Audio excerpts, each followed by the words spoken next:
Bonjour à toutes et à tous et bienvenue dans Cinefiles pour cette nouvelle critique de Mad Max. Un film sorti en 1979 de George Miller avec Mel Gibson. C'est un film qui a coûté 400 000 $, il en a rapporté 99 millions. Il dure 1h28 et qu'est-ce qui se passe pendant ces 1h28 ? Eh bien, nous sommes dans une dystopie. Une dystopie, c'est une contre-utopie. C'est un monde dans lequel les personnages n'accèdent jamais au bonheur. En fait, dans ce film, ils l'ont au début, mais ils le perdent. C'est une utopie qui vire au cauchemar. Une histoire de vengeance, de tous les... Un moment. Une histoire de vengeance, de tous les côtés de l'histoire. Mais il y a un des partis qui se venge plus que l'autre. Alors, film prestigieux aujourd'hui, il avait reçu le prix d'Avoriaz, qui avait aussi donné un prix à un autre film en milieu désertique, Duel. C'est un film qui a des éloges effarants, et je l'ai vu sans tout ce contexte critique et son contexte de production.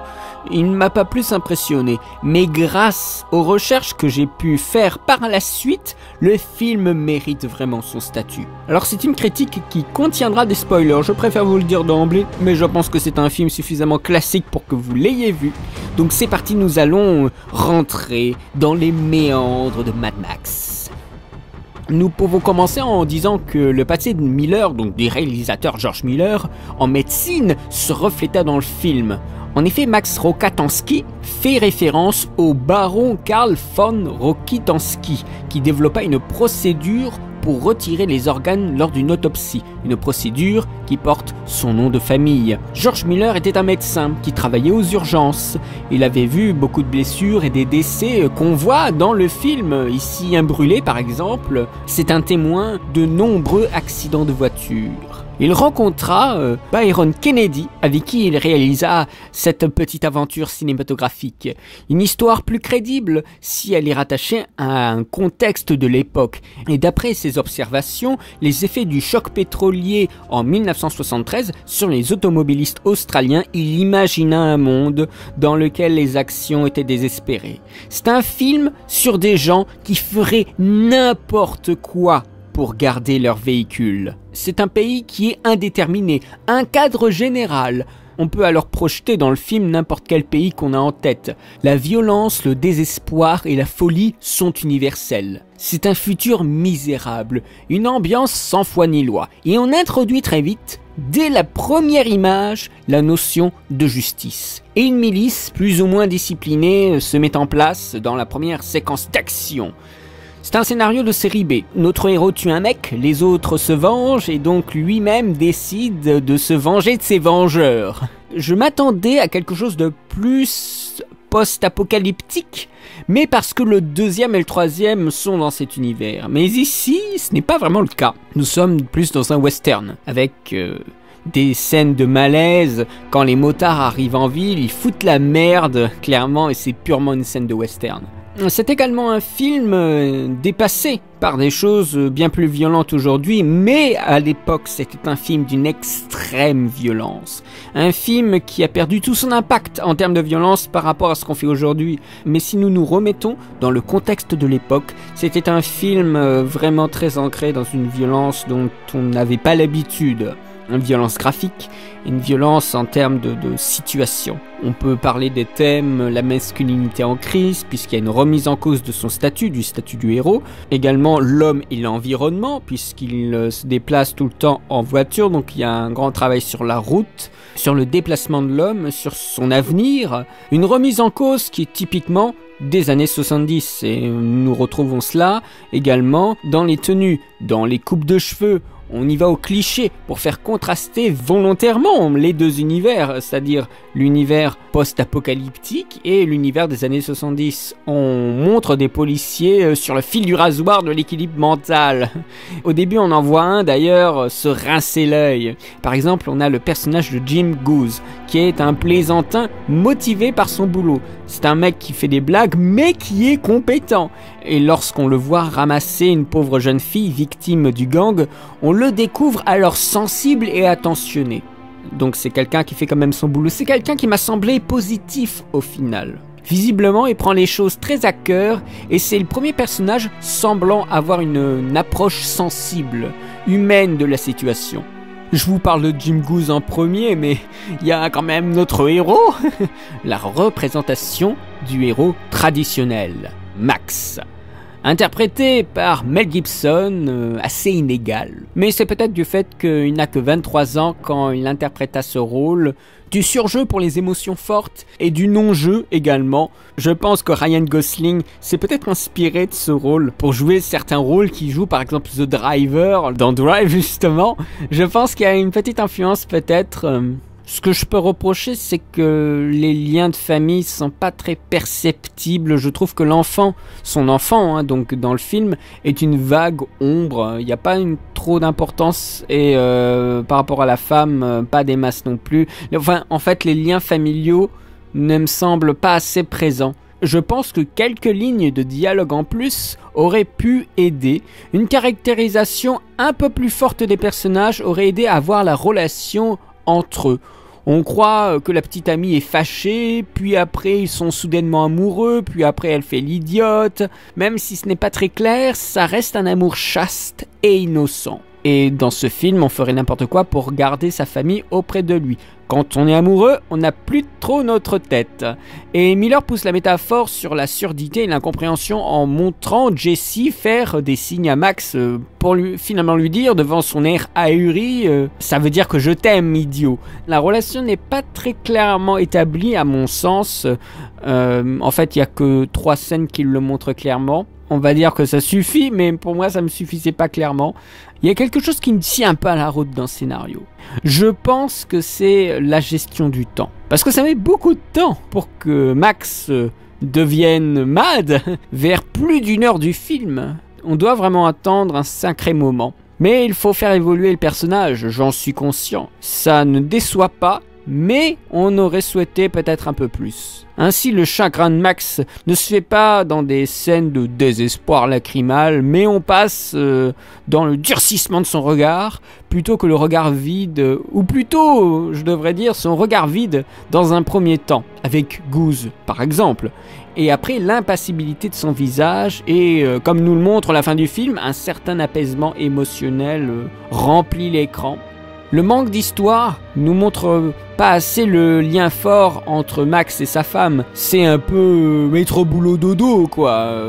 Mais du fait qu'il ait un enfant et sa femme devrait se refléter dans la prise de risque. Mais non, en fait non. Mais l'enfant c'est complètement oublié. On est plus intéressé par la femme que par l'enfant. Et je l'ai pas perçu comme le moteur de la rage de Max. Alors que ça devrait être le cas. Par exemple, dans le premier Arme Fatale, je croyais beaucoup plus à la tentative de suicide de Riggs au début du film, que là, la façon dont il joue les émotions. On peut vite en fait se focaliser sur la promesse du titre qui pourrait englober le film avec la fureur de Max pendant tout le film, mais en fait ce n'est que la conclusion du film, la conclusion de toute la péripétie, se délivrer des illusions de l'enfance. Assumer ses pulsions, car le dernier plan du film sur l'interminable route qui défile sous nos yeux montre peut-être simplement qu'il n'y a plus aucune barrière pour l'empêcher d'avancer et de tuer. Le manichéisme est plus que présent, il n'a jamais disparu, il ne disparaîtra jamais à la fin du film, et on est à fond avec notre héros. Et on juge que les actions effroyables qu'il va commettre sont des réponses justifiées. Pour nous, c'est encore un gentil beau gosse. Ça joue aussi, bien entendu. Mais le bien contre le mal est un équilibre délicat. Ça va être rompu quand le mal va passer la frontière et démolir ce à quoi le bien tient le plus, c'est-à-dire les amis et la famille. Ces motards agissent et tuent comme s'ils étaient toujours en représentation. Ce sont un peu des clowns de cirque, dont le leader, Two Cotter, on va la prononcer à la française, Two Cotter, c'est le chef de la bande, un peu déstabilisant parce qu'il est calme, parce que les motards c'est quand même des vieux fous quoi, c'est des mecs qui sont en train de danser dans la rue, et tu te dis oh là là, il est vachement calme, il est insaisissable, mais on sent qu'il lui manque quelques cases. On va dire qu'il est dans une quête spirituelle, ça j'y crois pas trop, mais il y a certains textes qui disaient qu'il avait une spiritualité. Two Cotter semble transporté par une espèce de foi du chaos routier. Je dois avouer que cette spiritualité fait bien l'affaire, puisqu'à un moment, il retrouve la piste de Max un petit peu trop facilement. On dirait que les gens n'ont aucun problème pour trouver leurs opposants dans ce désert. C'est très étrange, mais je pense que c'est lié à ce personnage très calme et très spécial. C'est une façon de jouer qui est vraiment très étrange, aussi bien pour le héros que pour les méchants. Et c'est allié à aussi une façon de cadrer, que j'ai retrouvé un peu dans les comics, et qui est vraiment symptomatique de la série des Mad Max. Le premier Mad Max ne boude pas ses références. La grande référence à mon avis, c'est Vanishing Point de Richard Sarafian, qui date de 1971 dans les courses. La façon de filmer, il y en a plein qui disent que voilà, c'est la première course magistrale et tout ça, mais c'est déjà daté. Ça n'a rien de nouveau, puisqu'on a déjà eu des films incroyables avant, par exemple Bullitt, The French Connection, qui est très très réputé pour sa course-poursuite bien sûr célèbre, Duel également. Le film n'est pas forcément très innovant puisqu'il puise ses ressources de très bonnes références. Ce n'est pas un mal de puiser ses références, surtout avec les titres que je vous ai cités. Mais pour 400 000 $, c'est très très très bien fait. Vraiment. Alors là, pour 400 000 $ aujourd'hui, on ne peut pas faire un truc pareil, ça c'est sûr. Ils ont dû se battre pour financer un tel film. Et c'est pourtant pas si cher, 400 000 $. Mais si, c'était une somme pour l'époque. Souvent, pour ce type de film, ils ont mis beaucoup de leur poche. Ils ont fait des petits boulots supplémentaires. C'est un film fauché et qui doit marquer dès le début pour justement booster l'intérêt du spectateur. Il y a eu beaucoup d'économies sur le film. Des costumes sur les semaines de tournage, le décor de Mad Max n'étant que l'expression visuelle d'un monde qui tombe en ruine, ça c'est bien dit. Eh bien, le premier et le troisième acte sont dédiés à la route. Ils ont fait avec ce qu'ils ont pu s'offrir. Des idées intéressantes alors émergent par pure économie. Comme beaucoup de fois, comme dans beaucoup de films, le manque de moyens force le réalisateur et son équipe à imaginer une mise en scène efficace et peu coûteuse. Ça, c'est une leçon que tous les réalisateurs devraient essayer de faire aujourd'hui. Faire un film à très bas prix. Et comme souvent, ces films-là sont remarquables. Je pense à Massacre à la tronçonneuse, Halloween, et comme par hasard, ce sont aussi des films qui sont un peu marginalisés. Ce sont des films qui sont pas tout public. Ça, c'est certain. Aujourd'hui, ce sont des classiques, mais à l'époque, ce n'était pas du tout le cas. Et au final, ce manque de moyens contribue à l'identité du film, à l'identité visuelle du film, qui ne sera plus du tout la même identité quand il fera Mad Max 2 et Mad Max 3. Donc c'est un opus qui se désolidarise de la trilogie. C'est une mise en scène où il y a beaucoup d'effets d'accélération. Mais ça fait tellement daté en fait, avec des zooms, des gros zooms à mort. On zoome dans l'image, c'est assez grossier en fait. Aujourd'hui on trouve c'est pas bien de zoomer, mais à l'époque ça se faisait parce que ça permettait de faire une sorte de travelling optique. Mais les mecs ils se posaient même plus de questions. Allez on va zoomer, non mais c'est ça. Des fondus au beau milieu des scènes pour faire gagner du temps, des trucs hallucinants. Aujourd'hui on ferait plus jamais ça, mais à l'époque les mecs, il y avait une liberté de ton. Parce qu'on était dans le cinéma moderne. Il y avait une liberté de ton et on acceptait cette liberté. Quand je parle de ce genre de choses, ça se faisait beaucoup à l'époque, mais il y a aussi des choses qui sont plus ambitieuses. Des caméras à ras le sol, quand on voit les voitures passer, c'est super impressionnant. Ça reste efficace là. C'est un film bricolé, on le voit, mais c'est vachement intéressant de voir ça. La post-production aussi était bricolée, comme tout le film. La table de montage était montée par le père de Miller, à ce que j'ai cru comprendre. Et chose importante, je sais pas si c'est vrai, mais je l'ai lu plusieurs fois, il avait une envie de monter le film sans le son. Les images devant fonctionner de manière muette. C'est pour ça qu'il y a très peu de dialogue et au final on s'en fout des dialogues. Ce qui passe avant tout, c'est le visuel. Mais le gars, il gère tellement bien ses scènes d'action. Il filme la route avec rien devant et tout d'un coup, il fait venir le véhicule ou la moto sur le côté. Ça, c'est super intéressant. C'est des choses qu'il fait souvent et ça dynamise tellement le plan. Et ce sont des cascades qui sont faites. Bien entendu, vous pouvez bien vous douter qu'avec 400 000 $, il allait pas faire des cascades avec de la manipulation numérique puisque ça n'existait pas à l'époque. Et donc, il y a du vrai. Il y a de l'accident réel. Et ça nous manque aujourd'hui. Aujourd'hui, on pourrait même faire des films sans CGI. On remettrait même en cause ce qui se passe. Il y a eu, je crois, une quinzaine de véhicules qui ont été détruits. Même la voiture du réalisateur s'est fait dégommer. Je crois que c'est une espèce de camionnette bleue, enfin c'est ce que j'ai lu.